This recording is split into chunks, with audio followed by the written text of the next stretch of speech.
प्रदीप जी, लगातार आप गांव में जा रहे हैं। कल हमने बातचीत की थी, कुछ गांव में हम गए थे। लोग कह रहे थे कि कांग्रेस पार्टी के लगभग 8 से 10 कैंडिडेट हैं, उनमें सबसे पहले नंबर पे अगर बात करें तो लोग ये कह रहे हैं प्रदीप बेनीवाल। मानते हैं क्या आप?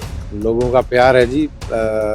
बाकी प्यार बहुत मिल रहा है जी। आदमपुर की विशेषकर से बात करें कि भजनलाल परिवार का नाम है और वहां से पहले नुमाइंदगी करते रहे हैं। इस बार भी जैसे कि भव्य बिश्नोई विधायक हैं, क्या मानते हैं भव्य बिश्नोई अपना कार्य कराने में? कहते पहले तो 20-25 साल विपक्ष में रहे हैं, सरकार में एक तरह से पावर नहीं मिला, सरकार में इस वक्त शामिल है, कितना काम करा पाए? कोई काम नहीं हो रहा जी। पहली बात तो ये है कि विधायक मिले तब ना। आप उनकी चेक करना भी कितने टाइम, 2 साल में 45 बार विजिट है उनकी से। आप कितना मानते हैं अगर आप चुनाव लड़ेंगे तो कहीं ना कहीं हार जीत का क्या रहेगा फिर भव्य बिश्नोई के साथ? देखिए, वो तो लोगों के ऊपर है। तो जो बहुत सारी कैंडिडेट के नाम है, उसमें क्या मानते हैं आप? कौन से नंबर पे आप मानते हैं? जनता ने तो कह दिया पहले नंबर पे, लेकिन पार्टी मानती नहीं मानती, ऊपर का नेतृत्व जो है कि कहीं ना कहीं इस बार जैसे कि कांग्रेस सरकार बनाने की बात कर रही है, कांग्रेस पार्टी की तरफ से सरकार हरियाणा में बनाने की बात है। वहीं पे अगर जिताऊ कैंडिडेट को टिकट नहीं देंगे तो फिर तो सरकार बन नहीं पाएगी।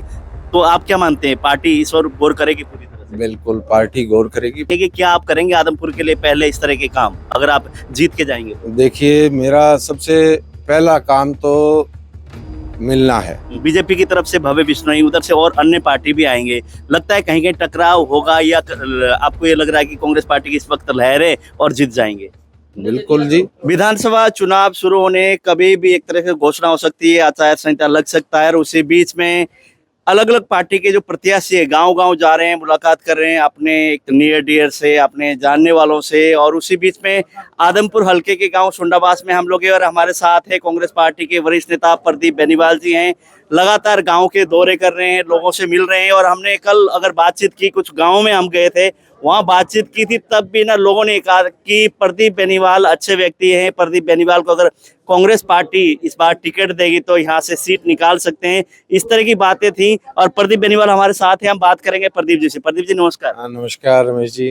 प्रदीप जी, लगातार आप गांव में जा रहे हैं। कल हमने बातचीत की थी, कुछ गांव में हम गए थे। लोग कह रहे थे कि कांग्रेस पार्टी के लगभग 8 से 10 कैंडिडेट हैं, उनमें सबसे पहले नंबर पे अगर बात करें तो लोग ये कह रहे हैं प्रदीप बेनीवाल। मानते हैं क्या आप? लोगों का प्यार है जी। बाकी प्यार बहुत मिल रहा है हल्के का। बहुत बढ़िया रुझान है जी पार्टी का। कांग्रेस पार्टी का एक तरफा माहौल है जी। जैसे ना गांव गांव आप जा रहे हैं और लोगों से मुलाकात करें, हालांकि आपका हल्का है और पुराना आपका मंडी में आपकी दुकान है, लोगों से पारिवारिक संबंध भी है, तो उस हिसाब से इस बार की अगर बात करें कि भारतीय जनता पार्टी की सरकार है, ये 10 साल एक तरह से पूरे होंगे, वहीं पे कांग्रेस पार्टी विपक्ष की भूमिका निभा रही है। लोगों का मन क्या मानते हैं? लोगों की जैसे नब्ज आप गए तो उनकी नब्ज टटोल के क्या मानते हैं कि कुछ ना कुछ लोग चाहते हैं इस पर बदलाव हो? बिल्कुल जी। हर एक वर्ग दुखी है इस पार्टी से। 10 साल हो गए। 10 साल के अंदर मतलब किसान सबसे बड़ा। और इन गांवों में जो आज अभी जिस तरह सुंडाबास गांव में आए हैं, सुंडाबास, बांडेड़ी, बुढ़ाक, बालसमंद, खारिया, डोभी, इन गांवों में तो पानी नहीं है।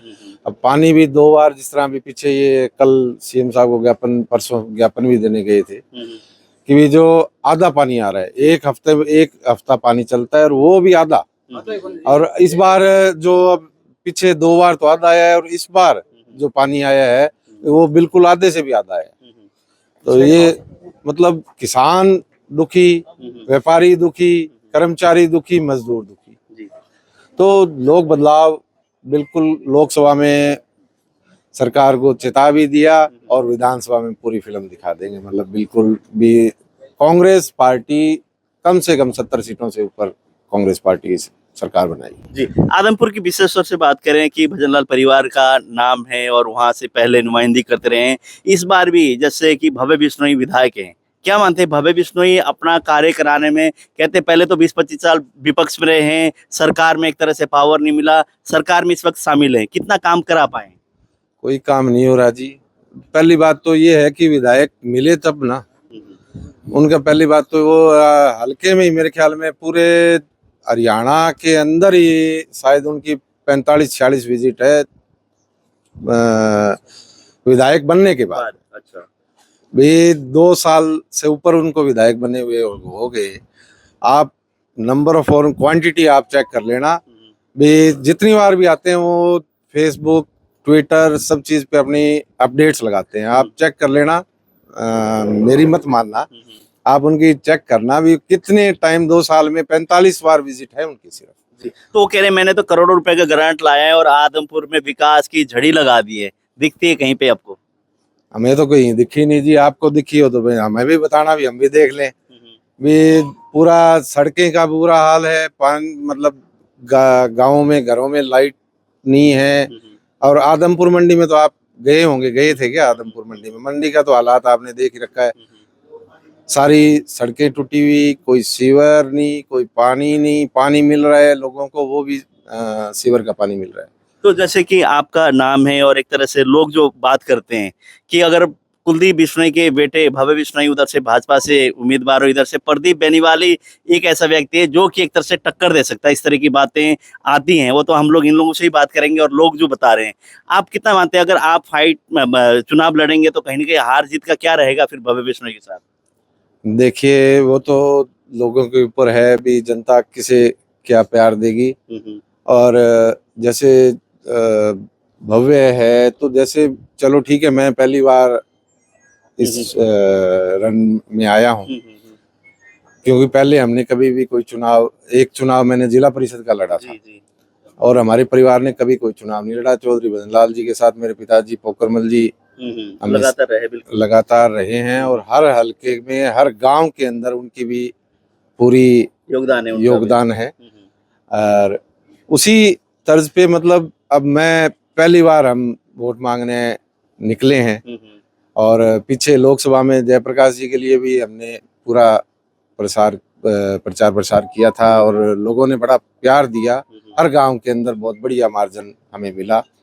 तो पिछले विधान एक तरह से उपचुनाव थे, उस समय भी आप सक्रिय रूप से ही आप दीपेंद्र जी के साथ और जयप्रकाश जी के साथ लगातार आप घूमते रहे हैं। जो पिताजी का रसूख है, जो उन्होंने काम किया था, कहीं ना कहीं उसका बेनिफिट भी आपको मिल सकता है जब लोगों के पास आप जा रहे हैं, तो उसका क्या कहते हैं लोग? जी बिल्कुल, मैं तो अभी कल बालसमंद गांव में था तो बोले भाई मतलब लोगों ने यही बोले पोकर को छोड़ो है, बोले पोकर का मतलब बोले हमने तो कभी भी सारा हमारा काम ही पोकरमल किया करते थे, तो हम तो जानते ही भी जाते ही हम सीधे पोकरमल के पास ही थे। तो लोगों का बड़ा जो बुजुर्ग मतलब जो है अबव 50 है, तो उन सब का मतलब बड़ा अच्छा बड़ा आशीर्वाद दिया बालसमंद गांव में। जो पिताजी के पुराने रसूख वाले मतलब आदमी थे, तो हर गांव के अंदर पिताजी के अच्छे रसूख थे, क्योंकि लोकल रहते थे हमेशा। वो काम डेली उनकी सीटिंग होती थी सुबह शाम, तो लोगों से प्यार मिलता था। उसी तर्ज पे मुझे आशा और उम्मीद है कि मुझे भी आशीर्वाद मिलेगा। जी। तो जो बहुत सारी कैंडिडेट के ना नाम है, उसमें क्या मानते हैं आप, कौन से नंबर पे आप मानते हैं? जनता ने तो कह दिया पहले नंबर पे, लेकिन पार्टी मानती नहीं मानती, ऊपर का नेतृत्व जो है कि कहीं ना कहीं इस बार जैसे कि कांग्रेस सरकार बनाने की बात कर रही है, कांग्रेस पार्टी की तरफ से सरकार हरियाणा में बनाने की बात है, वहीं पे अगर जिताऊ कैंडिडेट को टिकट नहीं देंगे तो फिर तो सरकार बन नहीं पाएगी। तो आप क्या मानते हैं, पार्टी इस ओर गौर करेगी पूरी तरह से? बिल्कुल पार्टी गौर करेगी, पार्टी पूरी सर्वे कर रही है और सर्वे के आधार पे ही, पीछे भी लोकसभा में भी पार्टी हाईकमान ने सर्वे के आधार पे ही टिकटें बांटी थी और उन टिकटों में ही 5 सीटें कांग्रेस पार्टी जीत के बड़ी अच्छे मार्जिन से जीत के आई थी। तो विधानसभा में भी हर जिताऊ कैंडिडेट को ही टिकट देगी। जी। जैसे कि गांव-गांव जाना है और एक तरह से आपका पहला चुनाव है, हालांकि पिताजी सक्रिय थे, आप भी राजनीति में जाना आना तो आपका रहा, लेकिन अगर पार्टी टिकट देगी और यहाँ से, तो लोगों से किस तरह से आप उनको आश्वासन देंगे कि क्या आप करेंगे आदमपुर के लिए पहले इस तरह के काम, अगर आप जीत के जाएंगे तो? देखिए मेरा सबसे पहला काम तो मिलना है। जनता की कोई भी दुख तकलीफ होगा तो मैं 24 आवर्स अवेलेबल रहता हूँ। आदमपुर में मेरा घर है, मंडी में मेरी दुकान है, तो यहीं रहता हूँ परमानेंट। और समस्याएं तो बहुत है, सबसे बड़ी तो इन 8-10 गांवों की जो पानी की समस्या है, उस पानी की समस्या को हल करने के लिए सबसे पहला कदम हमारा यही होगा। चाहे पार्टी किसी को भी टिकट किसी भी प्रत्याशी को टिकट मिलेगी, मगर हमारे जयप्रकाश जी MP साहब का भी यही कहना है कि बिल्कुल कि इन गांवों का जो पानी का जो कमी है वो सबसे पहली कलम से सरकार आने पे पानी की वो दिक्कत कमी पूरी करेंगे। 2 हफ्ते जो और बराबर जिन गाँवों को 2 हफ्ते मिल रही है तो इनको भी 2 हफ्ते पानी मिले। पहला तो आप ये काम करेंगे कि 24 घंटे एक तरह से आपके दरवाजे खुले होंगे जनता के लिए, जीतने के बाद मंडी में या जहाँ भी आपका निवास है वहाँ आप लोगों की शिकायतें सुनेंगे और उनको ही करेंगे, और उसके बाद जो 10-12 गांव की पानी की समस्या है उसको आप एक तरह से पूरी तरह से जो समस्या वो हल करने की आप बात कर रहे हैं। तो जैसे कि अगर बीजेपी की तरफ से भव्य बिश्नोई, उधर से और अन्य पार्टी भी आएंगे, लगता है कहीं कहीं टकराव होगा, या आपको ये लग रहा है कि कांग्रेस पार्टी की इस वक्त लहर है और जीत जाएंगे?